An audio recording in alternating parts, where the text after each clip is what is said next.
আসসালামু আলাইকুম প্রিয় দর্শক, আজকের ভিডিওটা খুবই গুরুত্বপূর্ণ। কারণ বাঘা বাঘা আওয়ামী লীগের সাবেক মন্ত্রী এমপি তারা এখন কোথায় রয়েছেন, যারা গণহত্যার দায়ে সরাসরি সম্পৃক্ত ছিলেন, তাদেরকে কে গোপন করে রেখেছে, কে তাদের আশ্রয়দাতা, এসব ষড়যন্ত্রের পিছনে কারা রয়েছে, এসব জানতে হলে আজকের ভিডিওটা অত্যন্ত গুরুত্বপূর্ণ। তাই সরাসরি চলুন ভিডিওর স্ক্রিনে। যদি আমাদের ভিডিওটা ভালো লাগে প্লিজ সাবস্ক্রাইব করে আমাদের পাশেই থাকবেন। ভিডিওর শেষে আমরা গুরুত্বপূর্ণ আলোচনা করব। চলুন সরাসরি ভিডিওতে। প্রসঙ্গটা খুবই গুরুত্বপূর্ণ, কিন্তু সরকারের ভেতরে বিষয়টি কতটা গুরুত্ব দিয়ে আছে সেটা নিয়ে আমি ঠিক নিশ্চিত নই। হয়তো থাকতে পারে, আমার জানার ভুল হতে পারে, বাইরে থেকে দেখছি। স্বৈরাচার শেখ হাসিনা সরকারের পতনের পরে শেখ হাসিনা পালিয়ে চলে গেছেন, কিন্তু শেখ হাসিনার যে সমস্ত সহযোগী ছিলেন, শেখ হাসিনার স্বৈরাচারী শাসন ব্যবস্থা টিকিয়ে রাখার জন্য শেখ হাসিনার সঙ্গে থেকে যারা কাজ করেছেন, তাদের অধিকাংশেরই কোনো হদিস পাওয়া যাচ্ছে না যে তারা কোথায় গেলেন। যেরকম যে কয়জন মানুষকে পাওয়া যাওয়া দরকার, অর্থাৎ ছাত্র জনতা হত্যার পেছনে যাদের ভূমিকা সবচেয়ে বেশি, সেরকম কয়েকজন, বাংলাদেশের অর্থনীতিকে পঙ্গু করে দেয়া, লুটপাট করে পঙ্গু করে দেওয়ার ক্ষেত্রে যাদের অবদান সবচেয়ে বেশি, এরকম কয়েকজন। কিন্তু এই মানুষগুলো কোথায় আছেন, কিভাবে আছেন, বাংলাদেশে আছেন না বিদেশে চলে গেছেন, সেই জায়গাগুলো আলোচনায় নাই। যেমন ওবায়দুল কাদের একজন। ওবায়দুল কাদের শেখ হাসিনার যে সমস্ত কথা, শেখ হাসিনার বলার কথা, সেই সমস্ত সব কথা ওবায়দুল কাদেরকে দিয়ে তিনি বলাতেন। এবং বাংলাদেশের রাজনীতিকে দূষিত করার ক্ষেত্রে সবচেয়ে বড়ভাবে অবদান শেখ হাসিনার, তারপরের অবদানটা ওবায়দুল কাদেরের। তার আচার আচরণ, বাচন ভঙ্গি সবকিছুই ছিল অশ্লীল রকমের বাজে, সবকিছুই ছিল অশ্লীল রকমের অযোগ্য। তো এই ওবায়দুল কাদের 5 আগস্ট সরকার পতনের পরে কোথায় গেলেন, এটা সরকারের ভেতরে আমি ওইভাবে কোথাও আলোচনায় দেখছি না। আলোচনায় থাকারও কথা নয়, যদি ভেতরে ভেতরে কাজ করে থাকেন তাহলে আলোচনায় না থাকলে কোনো ক্ষতি নেই। 5 তারিখে যেভাবে সরকারের পতন হয়েছে, যেভাবে শেখ হাসিনা পালিয়ে চলে গেছেন, সেই সময়ে ওবায়দুল কাদেরের পক্ষে পালিয়ে বাংলাদেশ ছেড়ে যাওয়া সম্ভব ছিল না। এবং আমি মোটামুটি নিশ্চিত করে বলতে পারি যে ওবায়দুল কাদের সেই সময় বিদেশে চলে যেতে পারেননি, তিনি দেশেই ছিলেন। এখন প্রশ্ন হচ্ছে পরবর্তী সময়ে কি গেছেন, সেই তথ্যও বলছে যে ওবায়দুল কাদের দেশেই আছেন, বিদেশে পালিয়ে যাননি। তাহলে তিনি দেশে থাকলে কোথায় থাকলেন? ওবায়দুল কাদেরদেরকে লুকিয়ে রাখতে সহায়তা করছে কে, কারা? ওবায়দুল কাদেরকে যদি খুঁজে পাওয়া যায় তাহলে শেখ হাসিনার স্বৈরাচারী শাসনামলের বহু তথ্য পাওয়া যাবে। শেষ সময়ে ছাত্র জনতা হত্যার যে নির্দেশনা, সেই বিষয়ে সুনির্দিষ্ট করে জানা যাবে। এই কারণে ওবায়দুল কাদেরকে দরকার, কিন্তু ওবায়দুল কাদেরকে খুঁজে পাওয়া যাচ্ছে না। বলা হচ্ছে সে যশোর সংরক্ষিত এলাকায় আছে, কখনো বলা হচ্ছে ঢাকায় সংরক্ষিত এলাকায় আছে, কখনো সুনির্দিষ্ট করে কোথাও গুঞ্জন রটছে যে তিনি ঠিক সংরক্ষিত এলাকার অমুকের বাসায় আছেন, কিন্তু তার কোনো হদিস পাওয়া যাচ্ছে না।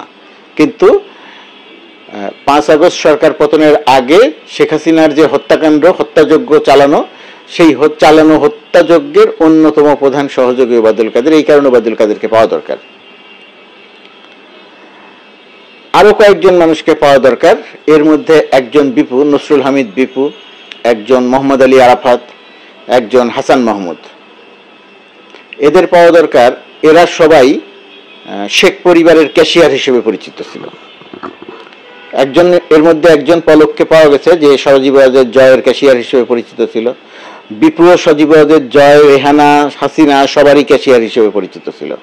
এবং আমাদের এইখানে আরেকটা নাম বলতে হবে উপদেষ্টা, সেটা তৌফিকি এলাহি চৌধুরী। আরেকজন হচ্ছে আবুল কালাম আজাদ, সাবেক সচিব। এই আবুল কালাম আজাদের চেয়েও ভয়াবহ রকমের ঘটনা ঘটিয়েছে তৌফিক এলাহি Chowdhury.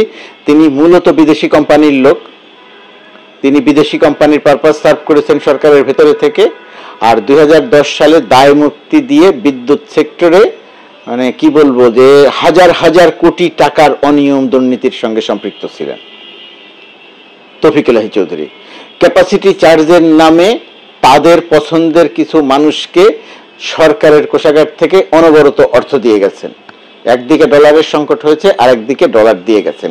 Capacity charge, rental, quick rental চুক্তি সবকিছু মিলিয়ে এই মানুষটি বাংলাদেশের ভয়াবহ রকমের ক্ষতি করেছেন।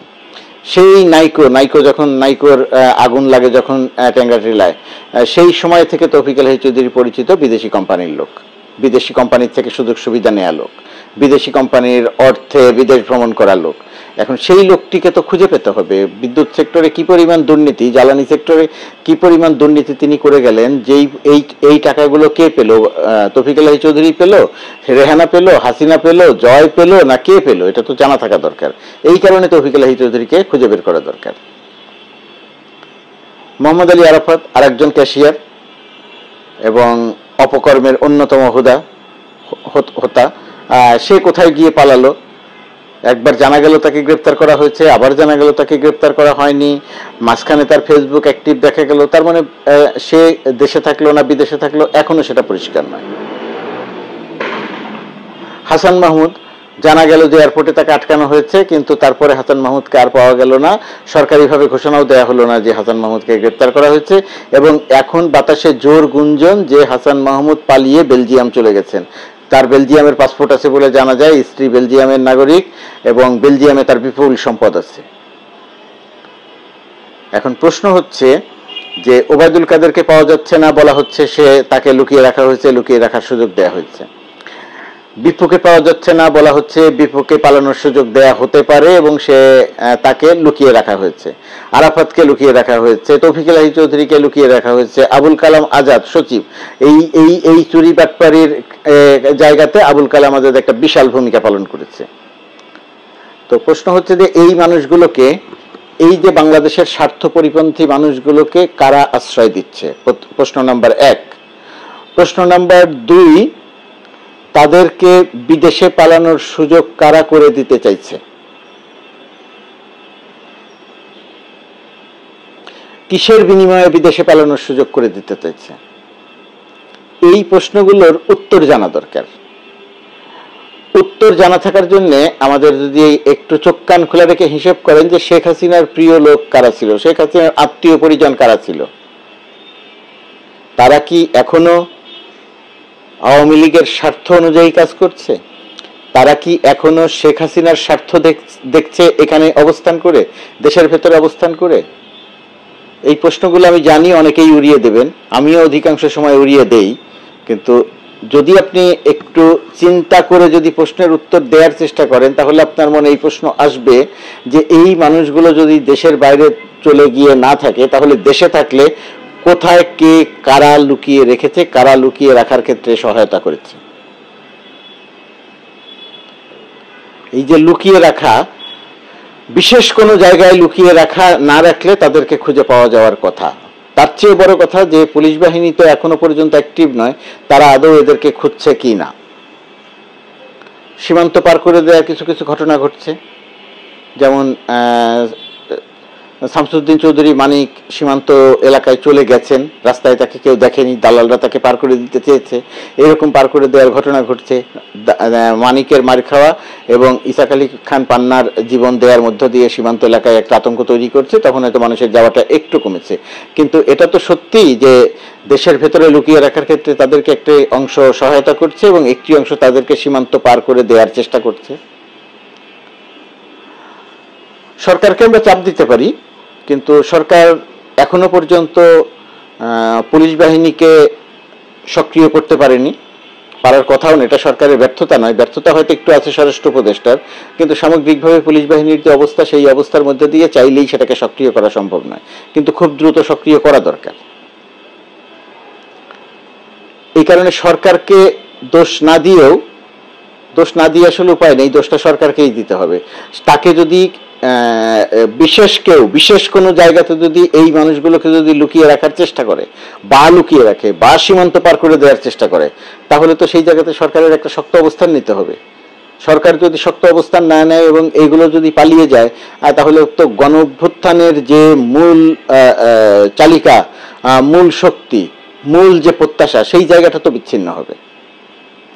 শহীদদের রক্তের ঋণ শোধ করতে হবে, ঋণ কখনো শোধ করা যায় না, শোধ অন্তত চেষ্টা করতে হবে।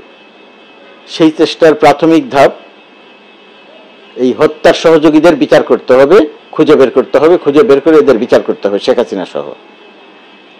তৃতীয় পর্যায়ে যেটা দেশের আর্থিক খাত দ্বারা ধ্বংস করেছে তাদেরকে ধরতে হবে এবং তাদের মাধ্যমে কত টাকা পাচার হয়েছে সেই টাকা পাচার হওয়া টাকাটা উদ্ধার করার চেষ্টা করতে হবে। কিন্তু সবচেয়ে বড় কথা, যেমন বাংলাদেশ ব্যাংকের গভর্নর পদত্যাগ করেছেন, তার মতো এইরকম মানুষ বলা হয় যে ভয়াবহ রকমের অসৎ দুর্নীতির সঙ্গে তিনি নিজেকে সম্পৃক্ত করেছিলেন, তাকে তো খুঁজে পেতে হবে, তাকে তো ধরতে হবে, তার কাছ থেকে তো জানতে হবে বিষয়গুলো। এরকম আরো বহু মানুষ আছেন, সরকারের ভেতরে আছেন, আমলাতন্ত্রের ভেতরে আছেন, এখন রং পরিবর্তন করছেন, বহু আছেন। তাদের যাদের যাদের কাছে গুরুত্বপূর্ণ তথ্য আছে, যারা যারা দুর্নীতির সঙ্গে বড়ভাবে সম্পৃক্ত, তাদের খুঁজে বের করে তাদেরকে যদি ধরা না যায় এবং তাদের বিচারের যদি সম্পন্ন করা না যায়, তাহলে তো গণ অভ্যুত্থানের যে রক্তাক্ত গণ অভ্যুত্থান, সেটা তো সফল করা খুব কঠিন হবে।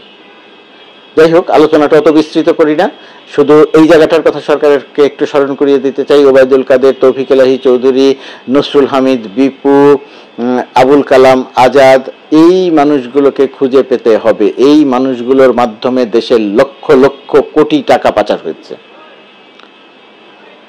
নিজেরা লক্ষ লক্ষ কোটি টাকা মালিক হয়েছেন, হাজার হাজার কোটি টাকার মালিক হয়েছেন। শেষ করি এটা বলে, 5 তারিখে যখন সরকারের পতন হয়েছে তার আগে যারা বিদেশে চলে গিয়েছিলেন তারা গেছেন, কিন্তু 5 তারিখে সরকার পতনের পরে আর কেউ বৈধভাবে এয়ারপোর্ট দিয়ে পালাতে পারেননি, 2-1 ছাড়া পালাতে পারেননি। কারণ ওই দিন ফ্লাইট বন্ধ ছিল, এয়ারপোর্ট বন্ধ ছিল। পরের দিন পরিস্থিতি অনুযায়ী তাদের বের হওয়ার কথা নয়। তাহলে কেন প্রশ্ন আসছে যে এই মানুষগুলো পালিয়ে চলে গেছে? হাসান মাহমুদ বেলজিয়াম চলে গেছে তার শ্বশুর বাড়ি, নিজেই এখন বিশাল সাম্রাজ্যের মালিক, চলে গেছে। এই কথাগুলো কেন আসছে? কথাগুলো এই কারণেই আসছে যে এদের অধিকাংশই পালিয়ে যায়নি, অধিকাংশই ঢাকায় অবস্থান করছে, বাংলাদেশের ভেতরে অবস্থান করছে। এরা খবর ছড়িয়ে দিচ্ছে যে এরা পালিয়ে গেছে, যাতে এদের উপর থেকে চোখ সরে যায়। চোখ সরিয়ে দেওয়ার জন্য এরা বলছে যে এরা পালিয়ে কেউ ভারতে, কেউ ইংল্যান্ডে, কেউ আমেরিকায় চলে গেছে। আমার ধারণা এদের অধিকাংশই যায়নি, অধিকাংশই যেতে পারেনি।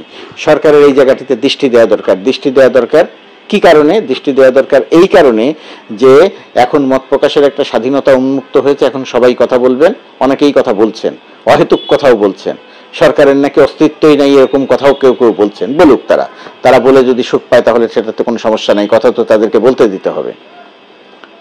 কিন্তু যদি এই আওয়ামী লীগের এই কি বলবো, এই ক্যাশিয়ার প্রজাতির বিপুল পরিমাণ টাকা পয়সার মালিকওয়ালাদের যদি ধরা না যায়, সত্য যদি উদ্ঘাটন করা না যায়, তাহলে তারা নানা রকমের ষড়যন্ত্র করবে। তাদেরকে যারা আশ্রয় প্রশ্রয় দিচ্ছেন ক্ষমতার গুরুত্বপূর্ণ জায়গায় থেকে, তাদেরকে যদি নিয়ন্ত্রণ করা না যায়, তাহলে তারা তাদেরকে নিয়ে একটা সরকার বিরোধী ষড়যন্ত্রে লিপ্ত হতে পারে, অথবা ইতিমধ্যেই যে লিপ্ত হয়নি তাও বলা যাবে না। তার মানেটা হচ্ছে স্বৈরাচারের দোসর ওবায়দুল কাদেরকে ধরা এবং দৃষ্টান্তমূলক শাস্তি দেওয়াটা অপরিহার্য। আরেকজনের নাম বলা হয়নি, তার নামটাও বলা দরকার, তারেক সিদ্দিকী, সামরিক মিলিটারি উপদেষ্টা, ক্যান্টনমেন্টের ভেতরে সবচেয়ে বড় বাড়িটা দখল করে রেখেছিলেন। গুম খুনের সঙ্গে সবচেয়ে বড়ভাবে সম্পৃক্ত যে ব্যক্তিটি, ওই ব্যক্তিটির শনাক্ত করা দরকার, ওই ব্যক্তিটিকে শনাক্ত করা দরকার, শনাক্ত করে দৃষ্টান্তমূলক শাস্তির আওতায় আনা দরকার। তার আগে মাসখানেক তাকে আয়না ঘরে রাখা দরকার। যদি আমি এইটা এমনিতেই বললাম, কাউকেই আয়না ঘরে রাখা উচিত নয়, সে যত বড় অপরাধী হোক, কাউকেই আয়না ঘরে রাখা উচিত নয়। কথা বলার জন্য বললাম যে তাকে রাখা হোক আয়না ঘরে, আমরা সবসময় যেটা বলি। তো এই তারেক সিদ্দিকী ক্যান্টনমেন্টের সবচেয়ে বড় বাড়িটা দখল করে রেখেছিল। মানে এরা এক একজন যত রকমের সুযোগ পেয়েছে, যত রকমের অসৎ এবং অনৈতিক সুযোগ সুবিধা নেয়ার সুযোগ ছিল, সবকিছু তারা নিয়েছে। এরা কেউ দেশের স্বার্থ দেখেনি, শেখ হাসিনা সহ। প্রিয় দর্শক, শেখ হাসিনার পরে যার অবস্থান ছিল, ওবায়দুল কাদের, এই গণহত্যার পিছনে যার সরাসরি হাত ছিল, তাকে কে এখনো গোপন করে রেখেছে? এই ষড়যন্ত্রের পিছনে রহস্য কি? আমাদের এটা অবশ্যই উদ্ঘাটন করতে হবে এবং তাদেরকে আইনের আওতায় আনতে হবে। প্রিয় দর্শক, যদি ভিডিওটা ভালো লাগে প্লিজ আমাদের পাশেই থাকবেন, ভালো থাকবেন। আসসালামু আলাইকুম।